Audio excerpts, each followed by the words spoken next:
ಪ್ರಪ್ರಥಮವಾಗಿ ಪೂಜ್ಯ ಗುರುಗಳಾದ ಬ್ರಹ್ಮಶ್ರೀ ಪಿತಾಮಹ ಸುಭಾಷ್ ಪತ್ರಿಜಿಯವರಿಗೆ ಆತ್ಮ ನಮನಗಳನ್ನ ಸಲ್ಲಿಸ್ತಾ, ನಿಸರ್ಗ ಮಾತೆ, ಭೂಮಿ ತಾಯಿ, ಪಂಚಭೂತಗಳಿಗೆ ಹಾಗೂ ನಮಗೆ ಜನ್ಮ ನೀಡಿದ ತಂದೆ ತಾಯಿಗೂ ಕೂಡ ಧನ್ಯವಾದಗಳನ್ನ ತಿಳಿಸ್ತಾ ಇವತ್ತಿನ ಈ ಕಾರ್ಯಕ್ರಮವನ್ನ ಪ್ರಾರಂಭಿಸೋಣ ಮಾಸ್ಟರ್ಸ್. ಈಗ ಹೇಳ್ತಾ ಇರೋ ಕ್ಷೇತ್ರ 2ನೇ ಕ್ಷೇತ್ರವನ್ನ ನಾನು ತೆಗೆದುಕೊಂಡಿರೋದು. ಪತ್ರಿಜಿಯವರು 3ನೇ ಕ್ಷೇತ್ರದಲ್ಲಿ ತಿಳಿಸಿದ್ದಾರೆ ಅಷ್ಟೇ. ಕಡೆಯದಾಗಿ ಒಂದು ಪ್ರಯತ್ನವನ್ನು ಕೂಡ ಕೃಷ್ಣನು ಮಾಡಿದ್ದಾನೆ. ದುರ್ಯೋಧನನಿಗೆ ಯಾವ ರೀತಿಯ ಕರ್ಮವನ್ನ ಮಾಡಬೇಕು ಅಂತ ತಿಳಿಸ್ಲಿಕ್ಕೆ ಪ್ರಯತ್ನ ಪಟ್ಟಿದ್ದಾನೆ. ಅದೇ ರೀತಿ ದುರ್ಯೋಧನನ ಹತ್ರ ಬಳಿ ಹೋಗಿ ಈ ರೀತಿಯ ಕರ್ಮಗಳನ್ನ ಮಾಡು ಅಂತ ಕೇಳ್ಕೊಂಡಿದ್ದಾನೆ. ಆದ್ರೆ ದುರ್ಯೋಧನ ಕೊಟ್ಟಂತಹ ಉತ್ತರಗಳು ಯಾವ ರೀತಿ ಇತ್ತು ಅನ್ನೋದನ್ನ ಕೂಡ ನಾನು ತಿಳಿಸ್ದೆ. ನನಗೆ ಧರ್ಮವೆಂದರೆ ಏನೆಂದು ಗೊತ್ತು, ಆದರೆ ಮಾಡಬೇಕೆಂದಿಲ್ಲ. ನನಗೆ ಅಧರ್ಮ ಅಂದರೆ ಏನೆಂದು ಗೊತ್ತು, ಆದರೆ ನನಗೆ ಅಧರ್ಮವನ್ನೇ ಮಾಡಬೇಕೆಂದು ಇದೆ. ಈ ರೀತಿಯ ಉತ್ತರವನ್ನ ಕೊಡ್ತಾನೆ. ಆಗ ಕೃಷ್ಣ ಅವರು ಕೂಡ ಏನ್ ಹೇಳ್ಕೊಡ್ತಾರೆ, ಯಾರಿಗಾದರೂ ಕೂಡ ಇನ್ನೊಬ್ಬರ ಕರ್ಮಗಳನ್ನ ಸರಿ ಮಾಡುವುದು ಎಂಬುದು ಅಸಾಧ್ಯ ಅಂತ ತಿಳಿಸ್ಕೊಡ್ತಿದ್ದಾರೆ ಮಾಸ್ಟರ್ಸ್. ಬೇರೆಯವರು ಮಾಡತಕ್ಕಂತಹ ಕರ್ಮಗಳನ್ನ ಅಂದ್ರೆ ಕೆಲಸಗಳನ್ನ ಮಾಡ್ಬೇಡ ಅಂತ ಹೇಳಲಿಕ್ಕೆ ಸಾಧ್ಯ ಆಗುದಿಲ್ಲ. ಆದ್ರೆ ಆ ಮಾತುಗಳು ಏನಾಡ್ತಾರೋ ಅದನ್ ಮಾತ್ರ ನಾವು, ಅದು ಸರಿಯಾದ ಮಾತಲ್ಲ, ಅದು ಸತ್ಯವಾದ ಮಾತುಗಳಲ್ಲ ಅಂತ ಮಾತ್ರ ಹೇಳಲಿಕ್ಕೆ ಸಾಧ್ಯ ಆಗುತ್ತೆ. ಕಾರ್ಯಗಳು ಅನ್ನೋದು ಮಾಸ್ಟರ್ ಸರ್ವ ಪರತಂತ್ರ ಅಂದ್ರೆ ನಮ್ಮ ಕೆಲಸಗಳು ಕೂಡ ಆಗಿರುತ್ತೆ, ಬೇರೆಯವರ ಮೇಲೆ ನಾವು ಕ್ರಿಯೆ ಮಾಡುವಂತದ್ದು ಆಗಿರುತ್ತೆ. ಅದಕ್ಕೆ ಇದನ್ನ ಪರತಂತ್ರ ಅಂತ ಹೇಳಿರುವಂತದ್ದು. ಸರ್ವ ಸ್ವತಂತ್ರ ಅಂತ ಹೇಳಿದ್ರೆ ನಮ್ಮ ಸ್ವಇಚ್ಛೆಯಿಂದ ನಾವ್ ಏನಾದ್ರೂ ಭಾವನೆಗಳನ್ನ ಹೊರಡಿಸ್ಬೋದು ಅಂತ. ಸರ್ವ ಪರತಂತ್ರ ಅಂತ ಹೇಳಿದ್ರೆ ಇಲ್ಲಿ ನಮಗೋಸ್ಕರ ನಾವು ಕೆಲಸ ಮಾಡ್ಕೊಳ್ಬಹುದು, ಮತ್ತೆ ಬೇರೆಯವರ ಒಂದು ಕ್ರಿಯೆಯಲ್ಲಿ ನಾವು ಅಂದ್ರೆ ಒಂದು ಯುದ್ಧ ಮಾಡ್ಬೋದು. ಆ ರೀತಿ ಏನಾದ್ರೂ ಪರತಂತ್ರ ಅನ್ನೋ ಮೀನಿಂಗ್ ಇಲ್ಲಿ ಬರುತ್ತೆ ಮಾಸ್ಟರ್ಸ್. ಆದ್ರೆ ಈ ವಾಕ್ ಅನ್ನೋದ್ರಲ್ಲಿ, ಮಾತು ಅನ್ನೋದ್ರಲ್ಲಿ ಸರ್ವ ಸ್ವತಂತ್ರವೂ ಇಲ್ಲ, ಸರ್ವ ಪರತಂತ್ರವೂ ಇಲ್ಲ, ಸತ್ಯವಾಕುಗಳೇ ಆಗಿರ್ಬೇಕು ಅನ್ನೋ ವಿಚಾರವನ್ನ ಕೂಡ ತಿಳಿಸ್ಕೊಟ್ಟಿದೀನಿ. ಈಗ ಮುಂದುವರೆದ ಭಾಗಗಳನ್ನ ನೋಡೋಣ ಮಾಸ್ಟರ್ಸ್. ಯಾರ ಕ್ರಿಯೆಗಳನ್ನು ಯಾರೇನು ಮಾಡಲಾರರು, ಪ್ರತಿಯೊಬ್ಬರ ಕಾರ್ಯಗಳನ್ನು ನಾವು ನೋಡುತ್ತಿರಬೇಕು ಅಷ್ಟೇ, ಅದನ್ನು ಸರಿ ಮಾಡಲಾರೆವು. ಸಾಕ್ಷಿಭೂತವಾಗಿರುವುದು ಬಿಟ್ಟರೆ ಕ್ರಿಯೆಗಳು ಮಾರ್ಪಡಿಸಲಾರವು. ನೋಡಿ ಮಾಸ್ಟರ್ಸ್, ಪ್ರತಿಯೊಬ್ಬರ ಕಾರ್ಯಗಳನ್ನ ನಾವು ಸಾಕ್ಷಿಭೂತವಾಗಿ ನೋಡ್ಬೇಕು ಅಷ್ಟೇ, ಅವರ ಕಾರ್ಯಗಳನ್ನ ನಾವು ಬದಲಾಯಿಸ್ಲಿಕ್ಕೆ ಸಾಧ್ಯ ಆಗುವುದಿಲ್ಲ. ಅಂದ್ರೆ ನಾವೊಬ್ರು ವಿಟ್ನೆಸ್ ಆಗಿ ನೋಡ್ಬೇಕು ಅಂತ ಇಲ್ಲಿ ಹೇಳ್ತಿದ್ದಾರೆ. ಯಾರದೇ ಕಾರ್ಯಗಳನ್ನ ನಾವು ಮಾರ್ಪಡಿಸಲಾರೆವು ಅನ್ನೋ ವಿಚಾರವನ್ನ ಇಲ್ಲಿ ತಿಳಿಸ್ತಿದ್ದಾರೆ. ಕ್ರಿಯೆಗಳು ಅವರವರ ಸ್ವಗುಣಗಳಿಗೆ, ಸ್ವಧರ್ಮಗಳಿಗೆ ಬಂದಿಗಳು. ಈ ಕೆಲಸ ಅನ್ನೋದು ಅವ್ರು ಏನ್ ಮಾಡ್ಬೇಕು ಅಂತ ಅನ್ಕೊಂಡಿದಾರೋ ಕೆಲಸಗಳು, ಕಾರ್ಯಗಳು ಅವರ ಸ್ವಧರ್ಮಕ್ಕೆ ಮತ್ತೆ ಸ್ವಗುಣಗಳಿಗೆ, ಗುಣಗಳ ಬಗ್ಗೆ ನಿಮ್ಗೆ ಹೇಳಿದೀನಿ, ಆ ಗುಣಗಳ ಮೂಲಕ ಬರ್ತಾ ಇರತ್ತೆ ಕ್ರಿಯೆಗಳು. ಸೊ ಅದಕ್ಕೆ ಅವರು ಬಂದಿ ಆಗಿರ್ತಾರೆ. ಸೊ ನಾವದನ್ನ ಬದಲಾಯಿಸ್ಲಿಕ್ಕೆ ಸಾಧ್ಯ ಆಗೋದಿಲ್ಲ. ಆದ್ದರಿಂದ ಕ್ರಿಯಾಕ್ಷೇತ್ರದಲ್ಲಿ ನಾವು ಯಾರನ್ನು ಗಣನೆಗೆ ತೆಗೆದುಕೊಳ್ಳಬಾರದು ಅನ್ನೋ ವಿಚಾರವನ್ನ ಇಲ್ಲಿ ತಿಳಿಸ್ತಿದ್ದಾರೆ. ಹಾಗೆಯೇ ಭಾವನಾ ಪ್ರಪಂಚದಲ್ಲಿ ಅದು ಇನ್ನು ಕ್ರಿಯಾರೂಪವು, ಅದು ಇನ್ನು ಬೀಜ ರೂಪವು. ಭಾವನಾ ಕ್ಷೇತ್ರದಲ್ಲಿ ಅದಿನ್ನ ಕ್ರಿಯೆಗೆ ಒಳಪಟ್ಟಿಲ್ಲ, ಕೇವಲ ಆಲೋಚನೆಗಳನ್ನ ಹೊರಡಿಸ್ತಾ ಇದೀವಿ ಅಷ್ಟೇ. ಅಲ್ಲಿ ಕಾರ್ಯ ಸಿದ್ಧಿಗೆ ಪ್ರಯತ್ನ ಪಟ್ಟಿರೋದಿಲ್ಲ. ಹಾಗೆ ಅದಿನ್ನ ಬೀಜ ರೂಪದಲ್ಲಿರತ್ತೆ. ಅಲ್ಲಿ ಎಲ್ಲಿಯೂ ಸಹ ಸಮಂಜಸ ಅಸಮಂಜಸಗಳು ಇಲ್ಲ, ಶುಭಗಳು ಇಲ್ಲ, ಸರಿಯಾದವು ಸರಿ ಅಲ್ಲದವು ಅಲ್ಲಿಲ್ಲ. ಅವು ಎಲ್ಲಿ ಇವೆ ಎಂದರೆ 2ನೇ ಕ್ಷೇತ್ರದಲ್ಲಿ, ವಾಕ್ ಕ್ಷೇತ್ರದಲ್ಲಿ, ನಮ್ಮ ಮಾತುಗಳ ಕ್ಷೇತ್ರದಲ್ಲಿ. ಮತ್ತೆ ಮತ್ತೆ ನಮಗೆ ಇಂದಿನ ಕ್ಷೇತ್ರಗಳನ್ನ ಪುನಃ ಮನನ ಮಾಡಿಸ್ತಿರ್ತಾರೆ ಗುರುಗಳು. ಅಲ್ಲಿ ಭಾವನಾ ಕ್ಷೇತ್ರದಲ್ಲಿ ಸರಿ ತಪ್ಪುಗಳು ಯಾವುದೂ ಇಲ್ಲ, ಸಮಂಜಸ ಅಸಮಂಜಸಗಳು ಅನ್ನೋದು ಯಾವುದೂ ಇರೋದಿಲ್ಲ. ಆದ್ರೆ ಇವೆಲ್ಲವೂ ಕೂಡ ಸರಿ ತಪ್ಪು ಅನ್ನೋದಾಗ್ಲಿ, ಸಮರ್ಥತೆ ಅಸಮರ್ಥತೆ, ಸಮಂಜಸ ಅಸಮಂಜಸ ಅನ್ನೋದೆಲ್ಲ ಈ ಒಂದು ಮಾತಿನ ಕ್ಷೇತ್ರದಲ್ಲಿ ಇರುತ್ತೆ ಅನ್ನೋ ವಿಚಾರವನ್ನ ಹೇಳ್ತಿದ್ದಾರೆ. ಅಲ್ಲಿ ಸರಿಯಾಗಿ, ಕರೆಕ್ಟ್ ಆಗಿ, ಶಾಸ್ತ್ರೀಯವಾಗಿ, ಸತ್ಯಸಮ್ಮತವಾಗಿ, ಸತ್ಯಕ್ಕೆ ಸಮೀಪವಾಗಿ ಇರಬೇಕು. ಈ ಮಾತುಗಳ ಕ್ಷೇತ್ರದಲ್ಲಿ ಯಾವ ರೀತಿ ಇರ್ಬೇಕು ಅನ್ನೋ ವಿಚಾರವನ್ನ ಹೇಳ್ತಿದ್ದಾರೆ. ಸತ್ಯಸಮ್ಮತವಾಗಿ, ಸತ್ಯಕ್ಕೆ ಸಮೀಪವಾಗಿ ಮತ್ತು ಶಾಸ್ತ್ರೀಯವಾಗಿ ಇರಬೇಕು ಅಂತ ಹೇಳ್ತಿದ್ದಾರೆ. ಒಳ್ಳೆಯ ಕೆಟ್ಟದಾಗಿ ಅಲ್ಲ ಇರಬೇಕಾದದ್ದು, ಸತ್ಯಕ್ಕೆ ಸಮೀಪವಾಗಿ. ಒಳ್ಳೇದು ಕೆಟ್ಟೋದು ಅನ್ನೋ ತರ ಆಗಿರ್ಬಾರ್ದು ಮಾಸ್ಟರ್ಸ್. ನಮ್ಮ ಮಾತುಗಳು ಸತ್ಯಕ್ಕೆ ಸಮೀಪ ಆಗಿರ್ಬೇಕು.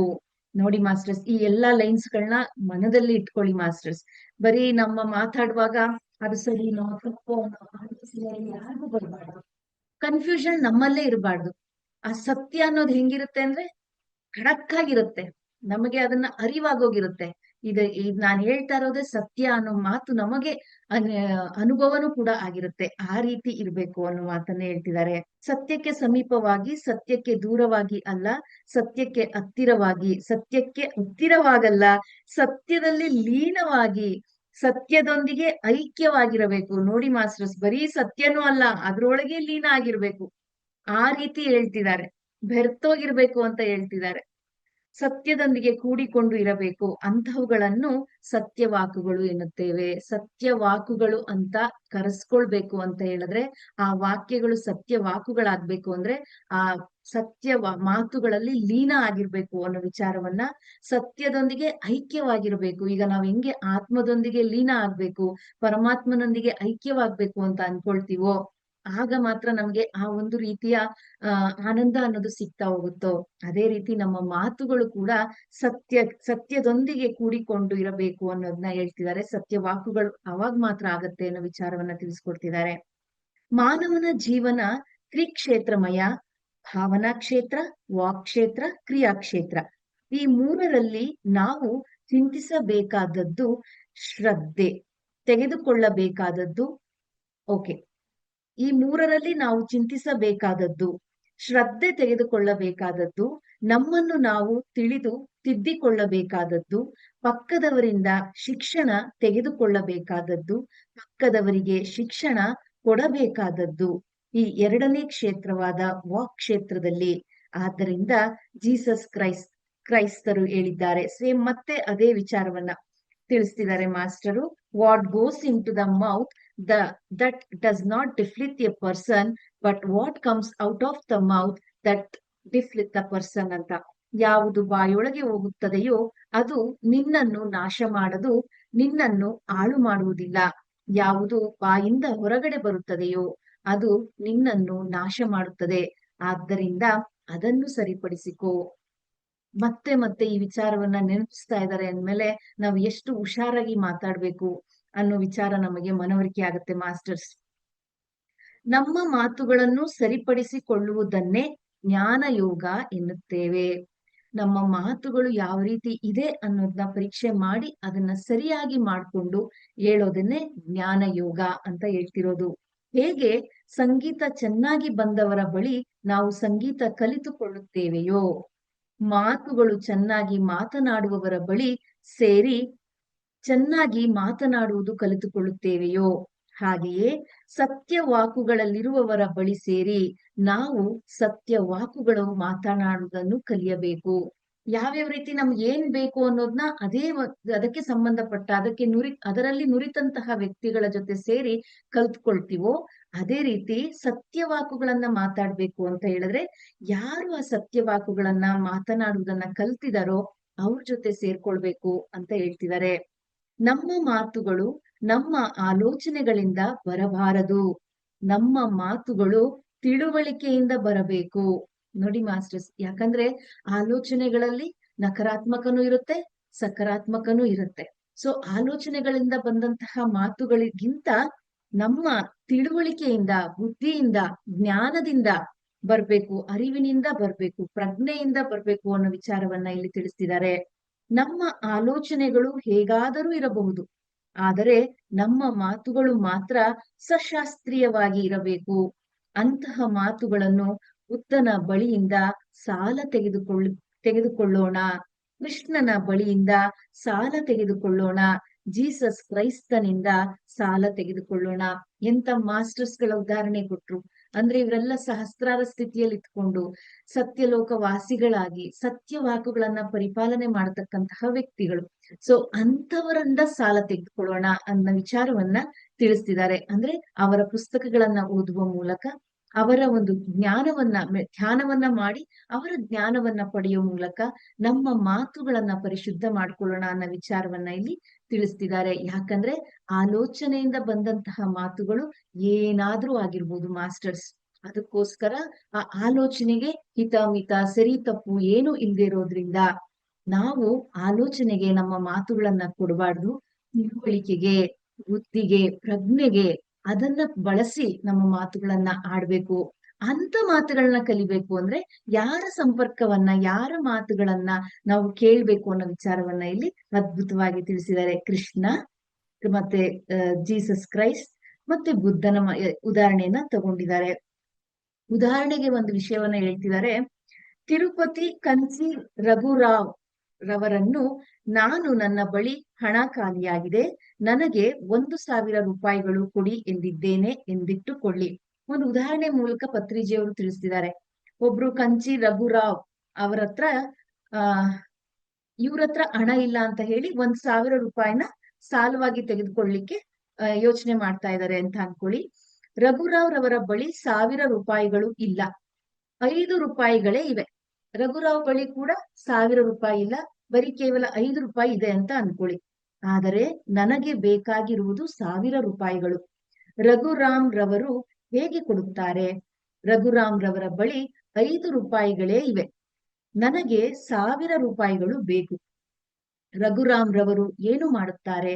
ಸ್ವಾಮಿ, ನಾನು ನಿನಗೆ ಕೊಡಲಾಗುವುದಿಲ್ಲ, ನನ್ನ ಬಳಿ 5 ರೂಪಾಯಿಗಳು ಮಾತ್ರ ಇವೆ, ಅಷ್ಟಿಲ್ಲ, ಕ್ಷಮಿಸಿ ಎನ್ನುತ್ತಾರ ಅಂತ ನಮ್ಮನ್ನೇ ಕೇಳ್ತಿದ್ದಾರೆ. ಎನ್ನುವುದಿಲ್ಲ. ನನಗೆ 1,000 ರೂಪಾಯಿಗಳು ಎಲ್ಲಿಂದಾದರೂ ಸಾಲವಾದರೂ ತಂದು ಕೊಡುತ್ತಾರೆ. ಯಾಕಂದ್ರೆ ಮಿತ್ರ, ಅವನ ಸ್ನೇಹಿತರು ಯಾವಾಗ್ಲೂ ಕೂಡ ಯಾವುದನ್ನು ಎಷ್ಟೇ ಕಷ್ಟ ಆದ್ರೂ ಮತ್ತೊಬ್ಬ ಸ್ನೇಹಿತನಿಗೆ ಸಹಾಯ ಮಾಡ್ಲಿಕ್ಕೆ ಇಲ್ಲ ಅನ್ನೋ ವಿಚಾರ ಹೇಳೋದಿಲ್ಲ. ಅವ್ರ ಹತ್ರ ಇಲ್ಲ ಅಂದ್ರೂ ಕೂಡ ಇನ್ನೊಬ್ಬರ ಬಳಿ ಹೋಗಿ ಸಾಲವನ್ನ ತೆಗೆದುಕೊಂಡಾದ್ರೂ ತನ್ನ ಮಿತ್ರನಿಗೆ ಕೊಡ್ಲಿಕ್ಕೆ ವ್ಯವಸ್ಥೆ ಮಾಡ್ತಾರೆ.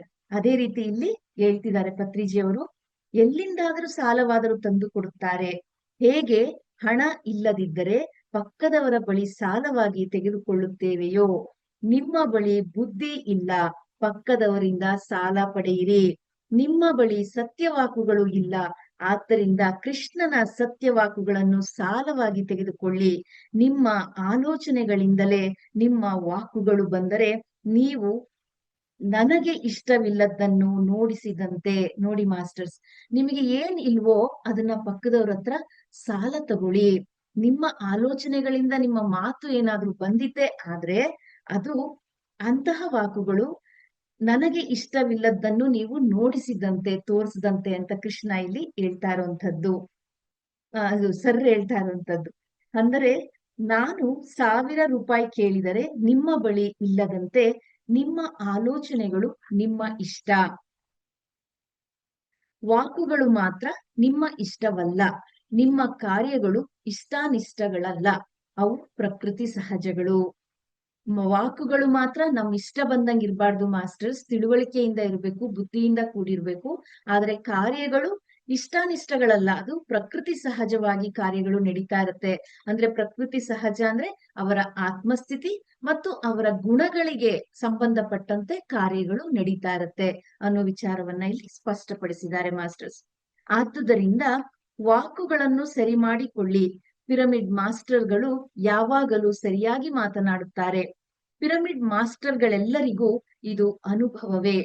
ಯಾರಾದರೂ ತಪ್ಪು ಮಾತನಾಡಿದರೆ ತಕ್ಷಣವೇ ನಾವು ತಪ್ಪು ಹಿಡಿಯುತ್ತೇವೆ. ಯಾರಾದರೂ ಗುಡ್ ಮಾರ್ನಿಂಗ್ ಎಂದರೆ ಏನಯ್ಯ ಬ್ಯಾಡ್ ಮಾರ್ನಿಂಗ್ ಎಲ್ಲಾದರೂ ಇದೆಯೇ ಎನ್ನುತ್ತೇನೆ. ಪತ್ರಿಜಿಯವರಿಗೆ ಯಾರಾದ್ರೂ ಗುಡ್ ಮಾರ್ನಿಂಗ್ ಅಂತ ಕೇಳಿದ್ರೆ ಮಾಸ್ಟರ್ಸ್ ಯಾವ್ದಾದ್ರು ಬ್ಯಾಡ್ ಮಾರ್ನಿಂಗ್ ಅಂತ ಏನಾದ್ರು ಇದ್ಯಾ ಅಂತ ಕೇಳ್ತಾರಂತೆ. ಪ್ರತಿಯೊಬ್ಬರು ಬಂದು ಚೆನ್ನಾಗಿ ಇದ್ದೀರಾ ಸಾರ್ ಅಂದರೆ ಏಕೆ ಚೆನ್ನಾಗಿ ಇರುವುದಿಲ್ವಾ? ನಾನೇನಾದ್ರೂ ರೋಗಿಯಾ? ನಾನೇನಾದ್ರೂ ಆಸ್ಪತ್ರೆಯಿಂದ ಬಂದಿದ್ದೀನಾ? ನಿನಗೆ ಹುಚ್ಚು ಹಿಡಿದಿದೆಯೋ?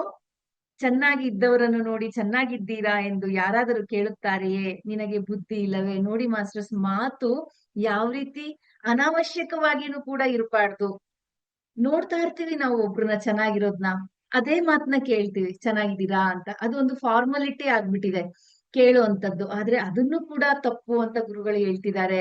ನಾವೇನಾದ್ರೂ ಆಸ್ಪತ್ರೆಯಲ್ಲಿ ಚಿಕಿತ್ಸೆಯನ್ನ ಪಡಿತಾ ಇದ್ರೆ ಆಗ ಬೇಕಾದ್ರೆ ಕೇಳಿ. ಚೆನ್ನಾಗಿ ನಿಮ್ ಜೊತೆ ಇರೋನ್ನ ಚೆನ್ನಾಗಿದ್ಯಾ ಅಂತ ಕೇಳಿದ್ರೆ ನಿಂಗೇನು ಹುಚ್ಚಿ ಹಿಡ್ದಿದ್ಯಾ ಅಂತ ಹೇಳಿ ಪ್ರಶ್ನೆ ಮಾಡ್ತಿದ್ದಾರೆ. ಬುದ್ಧಿ ಇಲ್ದೇ ಇರೋರು ಮಾಡುವಂತ ಕೆಲಸ ಅಂತ ಹೇಳ್ತಿದ್ದಾರೆ. ನಿನ್ನ ಬುದ್ಧಿ ಹುಲ್ಲು ತಿಂದಿದ್ದೀಯಾ ಎಂದು ತಕ್ಷಣವೇ ಹೇಳುತ್ತೇನೆ. ಇದು ಎಲ್ಲರಿಗೂ ಗೊತ್ತು. ಎಲ್ರಿಗೂ ನಾನು ಯಾವ ರೀತಿ ಮಾತಾಡ್ತೀನಿ ಮತ್ತೆ ತಪ್ಪುಗಳನ್ನ ಯಾವ ರೀತಿ ಹಿಡಿತೀನಿ ಅನ್ನೋದು ಪ್ರತಿಯೊಬ್ಬರಿಗೂ ಗೊತ್ತು ಅನ್ನೋ ವಿಚಾರವನ್ನ ತಿಳಿಸ್ತಿದ್ದಾರೆ ಮಾಸ್ಟರ್ಸ್. ಹಾಗೆಯೇ ನಾನು ಬೇರೆಯವರ ಕಾರ್ಯಗಳ ರೀತಿಯನ್ನು ನಾನು ಯಾವಾಗಲೂ ಹ- ಹ- ಹಚ್ಚಿಕೊಳ್ಳುವುದಿಲ್ಲ. ಬೇರೆಯವರ ಕಾರ್ಯಗಳ ರೀತಿಯನ್ನ ಅಂಡ್ ನೋಡ್ಕೊಳ್ಳಿ ಮಾಸ್ಟರ್ಸ್, ಬೇರೆಯವರು ಯಾವ್ಯಾವ ಕೆಲಸ ಕಾರ್ಯಗಳನ್ನ ಮಾಡ್ತಾರೆ ಅದನ್ನ ಇವರು ತಲೆ ಒಳಗೆ ತಗೊಳ್ಳೋದಿಲ್ಲ. ಯಾರು ಏನು ಮಾಡಿದರೂ ಪರವಾಗಿಲ್ಲ, ಅದು ನಿಂದಿಸಲ್ಪಟ್ಟದ್ದಲ್ಲ. ನೋಡಿ ಮಾಸ್ಟರ್ಸ್, ನಾವು ಇಲ್ಲಿ ಎಚ್ಚರಿಕೆಯನ್ನು ವಹಿಸ್ಬೇಕು. ನಾವು ಯಾವಾಗಲೂ ಬೇರೆಯವರ ಜೀವನದಲ್ಲಿ ಮೂಗು ತೂರ್ಸೋದೇ ಜಾಸ್ತಿ. ಇಲ್ಲಿ ಮಾಸ್ಟರ್ ಹೇಳ್ತಿದ್ದಾರೆ, ಬೇರೆಯವರ ಕಾರ್ಯಕ್ರಮಗಳಿಗೆ ನಾನು ಮೂಗು ತೂರ್ಸೋದಿಲ್ಲ, ಅವರ ಇಷ್ಟ, ನಿಂದಿಸೋದಿಲ್ಲ ಅನ್ನೋ ವಿಚಾರವನ್ನ ಹೇಳ್ತಿದ್ದಾರೆ. ಯಾರು ಏನು ಮಾಡಿದರೂ ಪರವಾಗಿಲ್ಲ, ನಾನು ಅದನ್ನ ನಿಂದಿಸಲ್ಪಟ್ಟದ್ದಲ್ಲ, ಅದು ನಿಂದಿಸಲ್ಪಟ್ಟದ್ದಲ್ಲ ಅಂತ. ನಾನು ನಿಂದಿಸುವುದು ಕೇವಲ ಮಾತುಗಳನ್ನೇ, ನಾನು ಹಿಡಿಸಿಕೊಳ್ಳುವುದು ಮಾತುಗಳ ಅಶಾಸ್ತ್ರೀಯವನ್ನೇ. ತಿರುಮಲದಲ್ಲಿ ದೇವರಿದ್ದಾನೆ ಎಂದರೆ ಎಲ್ಲಿದ್ದಾನೆ ದೇವರು? ನೀನು ನೋಡಿರುವೆಯಾ? ನೋಡದೆ ಹೇಗೆ ಮಾತನಾಡುವೆ? ನೋಡಿ ಮಾಸ್ಟರ್ಸ್, ತಿರು ತಿರುಪತಿ ತಿಮ್ಮಪ್ಪ ಅಂತ ಹೇಳ್ತೀವಿ, ಅಲ್ಲಿ ದೇವರಿದ್ದಾನೆ ಅಂತ ನಾವು ಪ್ರಯಾಣ ಮಾಡಿ ಹೋಗ್ತೀವಿ, ಎಲ್ಲಾ ಮಾಡ್ತೀವಿ, ಹೇಳೋದ್ ಹಂಗೇನೆ, ದೇವ್ರನ್ನ ನೋಡ್ಕೊಂಡ್ ಬರ್ತೀನಿ ಅಂತ. ಆದ್ರೆ ಅಲ್ಲಿ ಎಲ್ಲಿ ದೇವರಿದ್ದಾನೆ? ಅಲ್ಲಿ ವಿಗ್ರಹ ಇದೆ. ಸರಿಯಾಗಿ ಮಾತನಾಡು. ದೇವರು ಎಲ್ಲಿದ್ದಾನೆ? ವಿಗ್ರಹವನ್ನ ನೋಡುವುದಕ್ಕೆ ಹೋಗು, ಒಪ್ಪಿಕೊಳ್ಳುತ್ತೇನೆ. ನೋಡಿ ಮಾಸ್ಟರ್ಸ್, ಎಷ್ಟು ಸೂಕ್ಷ್ಮವಾಗಿ ನಮ್ಮ ನಾಲ್ಗೆಯನ್ನ ಹೊರಡಿಸ್ಬೇಕು ನಾವು. ಒಬ್ಬ ನನಗೇನೆ ಒಂಥರ ಆಗುತ್ತೆ ಓದುವಾಗ. ನಾವು ಎಷ್ಟಲ್ಲಿ ಬಳಸಿದೀವಿ ಈ ಪದಗಳನ್ನ. ಯಾವುದೇ ಕಾರಣಕ್ಕೂ ನಾವು ವಿಗ್ರಹ ನೋಡಕ್ ಹೋಗ್ತಾ ಇದೀನಿ ಅಂತ ಇದುವರೆಗೂ ಬಳಸಿಲ್ಲ. ವಾವ್. ವಿಗ್ರಹವನ್ನ ನೋಡುವುದಕ್ಕೆ ಹೋಗು, ಒಪ್ಪಿಕೊಳ್ಳುತ್ತೇನೆ. ದೇವರನ್ನ ನೋಡುವುದಕ್ಕೆ ಹೋಗಿದ್ದೇನೆಂದರೆ ಅದು ತಪ್ಪು. ಆದ್ದರಿಂದ ಅವು ಸತ್ಯವಾಕುಗಳು ಆಗಲಾರವು ಎನ್ನುತ್ತೇನೆ. ಮತ್ತೆ ಕನ್ಕ್ಲೂಷನ್ಗೆ ಬರೋಣ ಅಂತ ಹೇಳ್ತಿದ್ದಾರೆ ಮಾಸ್ಟರ್ಸ್. ಈ ವಾಕ್ ಕ್ಷೇತ್ರದ ಕನ್ಕ್ಲೂಷನ್ಗೆ ಈಗ ಯಾವ ಯಾವ ರೀತಿಯ ವಾಕುಗಳು ಇರ್ಬೇಕು ಅನ್ನೋ ವಿಚಾರವನ್ನ ಅದ್ಭುತವಾಗಿ ಉದಾಹರಣೆ ಸಮೇತ ಗುರುಗಳು ತಿಳಿಸ್ಕೊಟ್ಟಿದ್ದಾರೆ. ಇನ್ನು ಹಲವಾರು ವಿಚಾರಗಳನ್ನ ಇಲ್ಲಿ ನಾನೊಂದು 5-6 ಪಾಯಿಂಟ್ಸ್ ಮಾಡ್ಕೊಂಡಿದ್ದೀನಿ ಮಾಸ್ಟರ್ಸ್, ಅದನ್ನು ಕೂಡ ತಿಳಿಸಿ ಈ ಕೊನೆ ಕನ್ಕ್ಲೂಷನ್ ನ ನಿಮಗೆ ತಿಳಿಸ್ಕೊಡ್ತೀನಿ. ನಮ್ಮ ಮಾತು ಯಾವ ರೀತಿ ಇರ್ಬೇಕು ಅಂತ ಹೇಳಿದ್ರೆ, ನಮ್ಮ ಮಾತಿನಲ್ಲಿಯೇ ಮಂತ್ರ ದಂಡ ಇದೆ ಮಾಸ್ಟರ್ಸ್, ಮ್ಯಾಜಿಕ್ ವ್ಯಾಂಡ್ ಅಂತ ಹೇಳ್ಬೋದು. ಅದು ನಮ್ಮ ಈ ಒಂದು ಭೂಲೋಕವನ್ನ ನಾವು ಸ್ವರ್ಗಲೋಕವಾಗಿ ಮಾಡುವಂತಹ ಶಕ್ತಿ ನಮ್ಮಲ್ಲೇ ಇದೆ, ನಮ್ಮ ಮಾತುಗಳಲ್ಲೇ ಇದೆ. ಅದನ್ನ ನಾವು ಸರಿಯಾಗಿ ಬಳಸ್ಬೇಕು ಮಾಸ್ಟರ್ಸ್. ಮತ್ತೆ ನಮ್ಮ ಮಾತುಗಳು ಇನ್ನೊಬ್ರಿಗೆ ಸ್ಫೂರ್ತಿದಾಯಕವಾಗಿರ್ಬೇಕು. ಆ ರೀತಿ ಮಾತುಗಳನ್ನ ನಾವು ಆಡ್ಬೇಕು ಅಂತ ಹೇಳ್ತಿದ್ದಾರೆ. ಮತ್ತೆ ನಮಗಿರುವ ಮಾತಿನ ಶಕ್ತಿ ಒಂದು ಬ್ಯೂಟಿಫುಲ್ ಆಗಿರೋದನ್ನ ಸೃಷ್ಟಿ ಮಾಡೋದಿಕ್ಕಿರ್ಬೇಕು. ಹಾಳ್ ಮಾಡುವಂತ ಮಾತುಗಳು ಇರಬಾರ್ದು ಅನ್ನೋ ವಿಚಾರವನ್ನ ತಿಳಿಸಿದ್ದಾರೆ. ಹಾಗೆ ಆ ಸತ್ಯವಾದಗಳಿಗೆ ಬಾಯ್ ಬಾಯ್ ಹೇಳಿ ಅಂತ ಹೇಳ್ತಿದ್ದಾರೆ. ಮತ್ತೆ ಒಂಥರ ಹೊಟ್ಟೆ ಕಿಚ್ಚಿನ ಮಾತುಗಳಿಗೂ ಕೂಡ ಬಾಯ್ ಬಾಯ್ ಹೇಳಿ ಅಂತಿದ್ದಾರೆ. ಭಯ ತರಿಸುವಂತಹ ಮಾತುಗಳನ್ನು ಕೂಡ ಆಡ್ಬೇಡಿ ಅಂತ ಹೇಳ್ತಿದ್ದಾರೆ. ಗಾಸಿಪ್ಸ್ ಗಳನ್ನ ಮಾತಾಡ್ಬೇಡಿ ಅಂತ ಹೇಳ್ತಿದ್ದಾರೆ. ಮತ್ತೆ ನಮ್ಮ ಮಾತುಗಳು ಮುಂದಿನ ಪೀಳಿಗೆಗೆ ಉದಾಹರಣೆಯಾಗಿರ್ಬೇಕು, ಆ ರೀತಿಯ ಮಾತುಗಳನ್ನ ಆಡಿ ಅಂತ ಹೇಳ್ತಿದ್ದಾರೆ. ಹಾಗೆ ಸೆಲ್ಫ್ ಲವ್ ಟಾಕ್ ಅಂದ್ರೆ ನಮ್ಮನ್ನ ನಾವು ಇಷ್ಟಪಡ್ತಾ ಮಾತುಗಳನ್ನ ಹಾಡ್ಬೇಕು. ನಮಗೆ ನಾವೇನ್ ಪಡೆದಿದೀವೋ ಜ್ಞಾನ, ಅದನ್ನ ಹಂಚುವ ರೀತಿಯ ಮಾತುಗಳನ್ನ ನಾವು ಆಡ್ಬೇಕು ಅನ್ನೋ ವಿಚಾರನ ಹೇಳ್ತಿದ್ದಾರೆ. ಹಾಗೆ ನಮ್ಮ ಮಾತುಗಳು ಮತ್ತೊಬ್ಬರನ್ನ ಪರಿವರ್ತನೆ ಮಾಡುವ ರೀತಿ ಇರ್ಬೇಕು, ನೋಯಿಸುವ ರೀತಿ ಇರಬಾರ್ದು. ನಮ್ಮ ಮಾತುಗಳನ್ನ ಕೇಳಿ ಆ ಕ್ಷಣ ಒಂದು ಉದಾಹರಣೆ ಕೂಡ ಕೊಟ್ಟಿದ್ವಿ ನಾವು.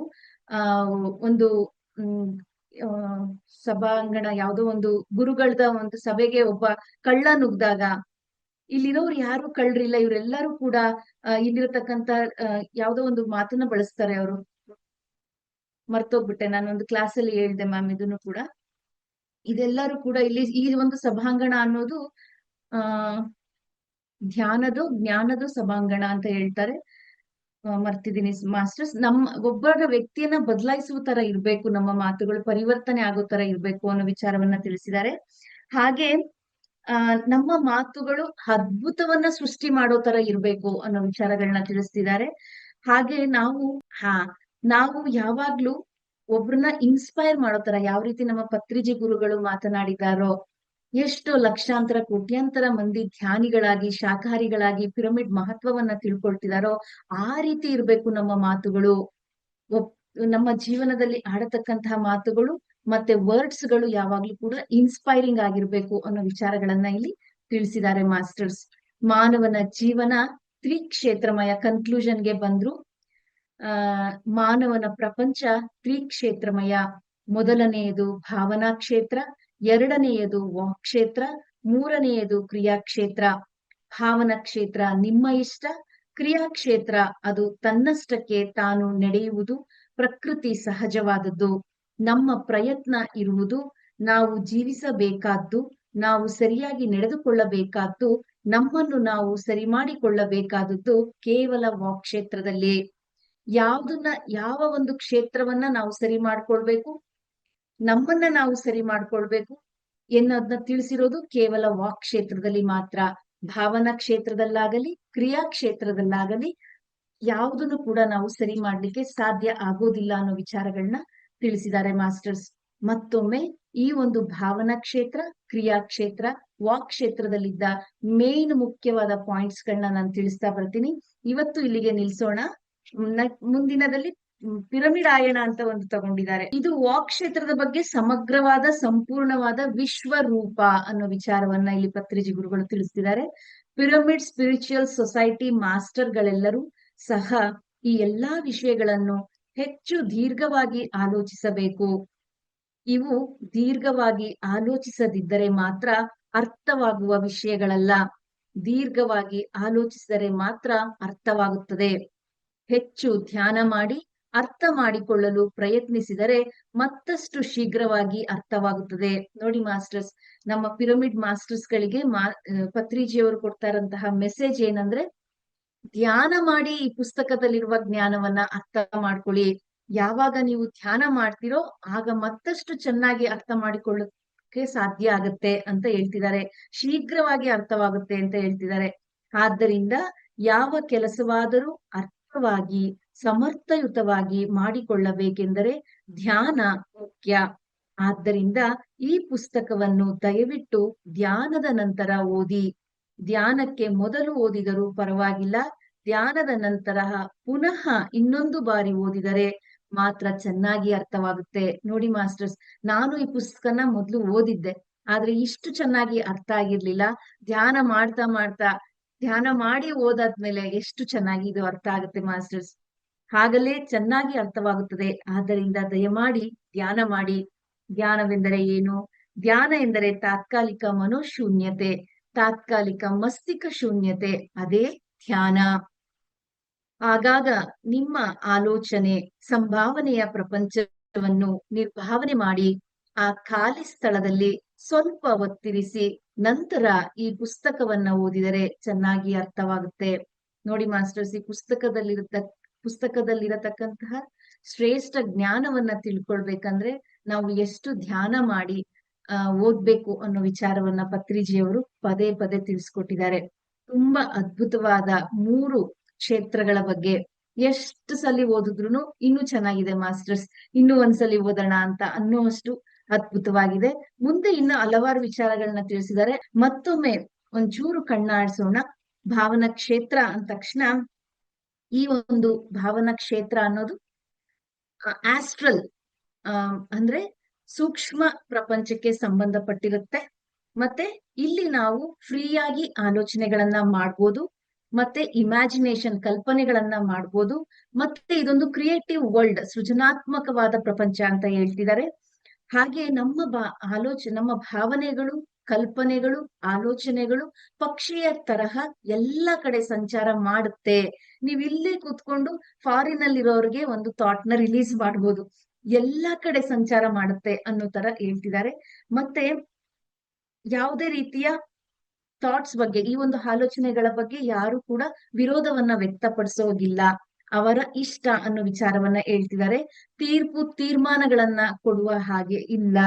ಹಾಗೆ ಕೃಷ್ಣ, ಬುದ್ಧ, ಜೀಸಸ್ ಎಲ್ಲರೂ ಕೂಡ ಏನ್ ಹೇಳಿರೋದು ಅಂದ್ರೆ, ನಿಮ್ಮ ಆಲೋಚನೆಗಳ ಬಗ್ಗೆ ಯಾರು ಕೂಡ ಚಿಂತೆ ಮಾಡಬೇಡಿ, ಅದರಲ್ಲಿ ನೀವೆಲ್ಲರೂ ಕೂಡ ಸರ್ವ ಸ್ವತಂತ್ರರು ಅಂತ ಹೇಳಿ ಒಂದು ಮೆಸೇಜ್ ಅನ್ನ ನೀಡಿದ್ದಾರೆ.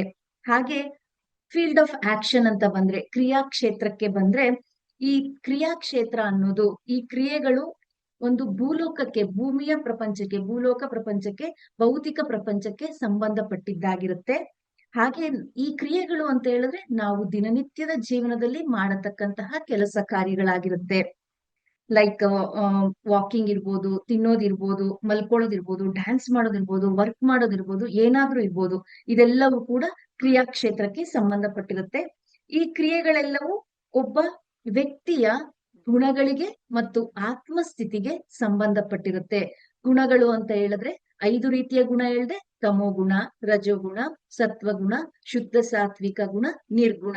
ಈ ಯಾವ ಯಾವ ಗುಣದಲ್ಲಿ ಇದ್ದಾರೋ ಆ ಗುಣದ ರೀತಿಯಲ್ಲಿಯೇ ಅವರ ಕಾರ್ಯಕಲಾಪಗಳು ಇರುತ್ತೆ. ಹಾಗೆ ಆತ್ಮಸ್ಥಿತಿಯ ಬಗ್ಗೆನೂ ಕೂಡ ಹೇಳಿದೆ. ಶೈಶವಾತ್ಮ, ಬಾಲಾತ್ಮ, ಪ್ರೌಢಾತ್ಮ, ಯೌವನಾತ್ಮ, ವೃದ್ಧಾತ್ಮ. ಇನ್ನು ಮುಂದೆ ಇರುವಂತಹ ಆತ್ಮಗಳು ಉನ್ನತ ಸ್ಥಿತಿಯಲ್ಲಿರತಕ್ಕಂತ ಆತ್ಮಗಳು. ಈ 5 ಆತ್ಮಗಳ ಗುಣಗಳ 5 ಆತ್ಮಗಳ ಸ್ಥಿತಿಯಲ್ಲಿ ಯಾರಿರ್ತಾರೋ ಆ ರೀತಿಯ ಕಾರ್ಯಕಲಾಪಗಳನ್ನ ಮಾಡ್ತಿರ್ತಾರೆ ಮಾಸ್ಟರ್ಸ್. ಅದಕ್ಕಾಗಿ ಯಾರ ಕ್ರಿಯೆಯನ್ನ ತಡೆಯುವ ಅವಶ್ಯಕತೆ ಇಲ್ಲ. ಇಲ್ಲೂ ಕೂಡ ಕೃಷ್ಣ ಅವಾಗ್ಲೇ ಹೇಳ್ದೆ ನಾನು, ದುರ್ಯೋಧನಿಗೆ ತಡೆದು ನೋಡಿದಾನೆ. ಬಟ್ ದುರ್ಯೋಧನ ಕೊಟ್ಟ ಉತ್ತರವು ಕೂಡ ನಿಮಗೆಲ್ಲರಿಗೂ ತಿಳಿದಿದೆ. ಆದ್ರಿಂದ ಯಾರು ಕೂಡ ಯಾವ ಕೆಲಸ ಮಾಡ್ತಿದಾರೋ ಸಾಕ್ಷೀಭೂತವಾಗಿ ನೋಡಿಯೇ ಹೊರತು ಯಾರನ್ನು ಕೂಡ ಅಲ್ಲಿ ತಡಿಲಿಕ್ಕೆ ಹೋಗ್ಬೇಡಿ ಅನ್ನೋ ವಿಚಾರವನ್ನ ತಿಳಿಸಿದ್ದಾರೆ. ಹಾಗೆ ಈ ಒಂದು ವರ್ಡ್ಸ್ ಅಂದ್ರೆ ಮಾತಿನ ಕ್ಷೇತ್ರ, ವಾಕ್ ಕ್ಷೇತ್ರದಲ್ಲಿ ಏನೇನಿದೆ ಅಂದ್ರೆ, ನಮ್ಮ ಮಾತು ಇನ್ನೊಬ್ಬರನ್ನ ಪರಿವರ್ತನೆ ಮಾಡೋ ತರ ಇರ್ಬೇಕು, ಇಂಪೆಕ್ಕಬಲ್ ವರ್ಡ್ಸ್ ಆಗಿರ್ಬೇಕು ಅಂತ ಹೇಳ್ತಿದ್ದಾರೆ. ಹಾಗೆ ತುಂಬಾ ಮುಖ್ಯವಾದ ಕ್ಷೇತ್ರ. ಈ ಒಂದು ಕ್ಷೇತ್ರ ಅನ್ನೋದಲ್ಲಿ ಸರ್ವ ಸ್ವತಂತ್ರವೂ ಇಲ್ಲ, ಸರ್ವ ಪರತಂತ್ರವೂ ಇಲ್ಲ, ಎರಡಕ್ಕೂ ಸಂಬಂಧಪಟ್ಟಿದ್ದಲ್ಲ. ಇಲ್ಲಿ ಎಲ್ಲರೂ ಕೂಡ ಮಾತನ್ನ ಆಡೋದು ಸರಿ ಇಲ್ಲ ಅಂತ ತಡಿಬಹುದು, ತಪ್ಪು ಒಪ್ಪುಗಳು ಇರುತ್ತೆ ಅಂತ ಹೇಳಿದ್ದಾರೆ. ಮತ್ತೆ ಮಾತಾಡುವಾಗ ಬಹಳ ಕೇರ್ಫುಲ್ ಆಗಿ ಮಾತಾಡಿ, 1000 ಬಾರಿ ಯೋಚನೆ ಮಾಡಿ ಮಾತಾಡಿ ಅನ್ನೋ ವಿಚಾರಗಳನ್ನ ತಿಳಿಸಿದ್ದಾರೆ.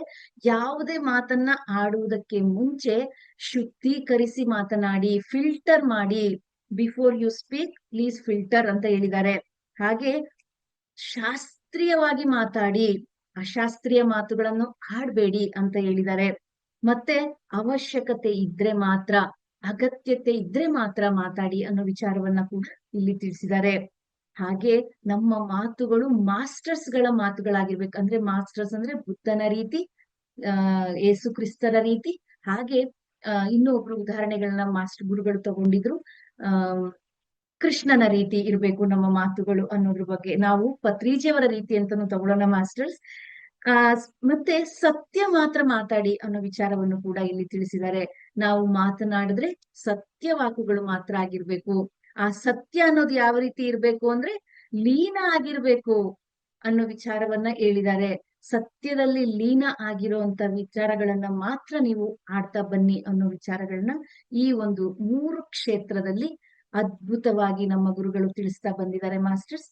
ನನಗೆ ಎಷ್ಟು ಸಾಧ್ಯ ಆಗುತ್ತೋ ಅಷ್ಟು ನಾನು ನಿಮ್ಗೆ ವ್ಯಕ್ತಪಡಿಸಿದೀನಿ. ಇನ್ನ ನಿಮಗೆ ಅರ್ಥ ಆಗ್ಬೇಕು ಅಂದ್ರೆ ದಯವಿಟ್ಟು ಈ ಚಿಕ್ಕ ಪುಸ್ತಕನ, ಶ್ರೇಷ್ಠವಾದ ಪುಸ್ತಕವನ್ನ ತೆಗೆದುಕೊಂಡು ಓದಿ ಅಂತ ಹೇಳಲಿಕ್ಕೆ ಇಷ್ಟಪಡ್ತೀನಿ. ಇನ್ನ ಮುಂದೆ ಇದೆ ಮಾಸ್ಟರ್ಸ್, ಅದನ್ನ ನಾಳೆ ಕ್ಲಾಸ್ ನಲ್ಲಿ ನಾನು ವಿವರಣೆ ಕೊಡ್ತೀನಿ. ಈಗ ಕೇವಲ ನಾನು ಕೊಟ್ಟಿರೋದು 3 ಕ್ಷೇತ್ರಗಳ ಬಗ್ಗೆ, ಮನಸ್ಸ, ವಾಚ, ಕರ್ಮಣ. ಮನಸ್ಸ, ವಾಚ, ಕರ್ಮಣ ಅನ್ನೋದನ್ನ ನಾವು ಆದಷ್ಟು ಶುದ್ಧೀಕರಣ ಮಾಡ್ಕೊಂಡು ಮಾತಾಡೋಣ ಅಂತ ಹೇಳ್ತಾ, ಈ ಅದ್ಭುತ ಅವಕಾಶ ಕೊಟ್ಟ PMCಗೆ ಮತ್ತೆ ಯೂನಿವರ್ಸ್ಗೆ ನೀವೆಲ್ಲರೂ ಇಷ್ಟು ತಾಳ್ಮೆಯಿಂದ ಕೇಳಿಸ್ಕೊಂಡಿದ್ದಕ್ಕೆ ತುಂಬ ಹೃದಯದ ಧನ್ಯವಾದಗಳನ್ನ ತಿಳಿಸ್ತೀನಿ. PMC ಕನ್ನಡ ಚಾನೆಲ್ ಅನ್ನು ಲೈಕ್ ಮಾಡಿ, ಶೇರ್ ಮಾಡಿ, ಸಬ್ಸ್ಕ್ರೈಬ್ ಮಾಡಿ ಮತ್ತು ಮಾಡಿಸಿ. ಎಲ್ಲರಿಗೂ ಧನ್ಯವಾದಗಳು.